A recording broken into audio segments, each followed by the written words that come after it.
Hi folks, Gary here at Royal LePage Sussex, and welcome to my real estate review for the month of May 2024 in North Vancouver. Now last month I reported a real influx of new listings, and with May typically being a really strong month, let's take a look and see what transpired. Okay, realtors posted 98 sales for detached, which was about a 6.7 decrease year over year and a 10% decrease in the 10-year average. There are 177 new listings, about the same as what we saw for the same month last year, but a 15% decrease in the 10-year average. There were 292 listings at the end of the month, 38% increase year over year, and about 8% below the 10-year average. With townhomes, we saw 33 sales, 28% decrease year over year, and about a 20% decrease in the 10-year average. There are 110 new townhome listings, 93% above year over year, and about 65% above the 10-year average. Townhomes entered at 136 listings at the end of the month, 97% increase year over year, and about a 53% increase in the 10-year average. With apartments, there are 108 sales, that's 15.6% decrease year over year, and 12% decrease in the 10-year average. We had 230 new listings, 20% above the year over year, and 13% above the 10-year average.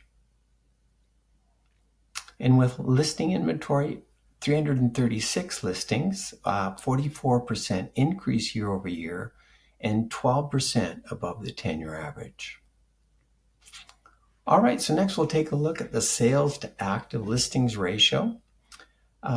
This represents the relationship between supply, that's number of listings, and demand, number of sales. And keep in mind, between 12 and 20% represents a balanced market. Above that would be a seller's market where we'd expect prices to increase over the long term. And all three categories are currently considered to be in a seller's market. So let's take a look and see how that affects prices. With detached, the benchmark price came out at $2.3 million. That's 2.9% increase year over year, and about 5.6% increase in the last 6 months, and about a 1.9% increase just in the last month.